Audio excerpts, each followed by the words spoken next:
Today marks a year since tornadoes tore through part of the Miami Valley and left behind miles of destruction.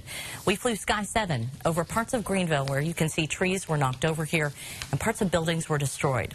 Storm Center 7 weather specialist Nick Dunn joins us now. And Nick, people have worked so hard to recover from this tornado outbreak. Yeah, so many of us last year had to endure at least some form of tornadoes. And I want to quickly recap what happened 1 year ago today. That Greenville tornado was just one of 13 tornadoes that impacted the entire Miami Valley, ranging in scale from EF0 to EF2. The Greenville tornado was rated as an EF1 with winds of 110 miles per hour. Now, the strongest tornadoes then happened up in Mercer and Algley County with a pair of EF2 tornadoes with winds as high as 130 miles per hour. I want to show you some video now from Greenville. This is a look at what happened at the football stadium there. You can see the bleachers were destroyed. Some of the light posts that contained some of the lighting there at the football stadium were destroyed. And as you can see, lots of trees damaged there. Just goes to show you that it doesn't take a lot of damage to cause some problems. It will take you over into Mercer County. This is a video from meteorologist Zach Batten. He was helping us that day, giving us a bit of a visual on what was going on with the cold water tornado. He described this as a wedge, and as you can see, that tornado very wide,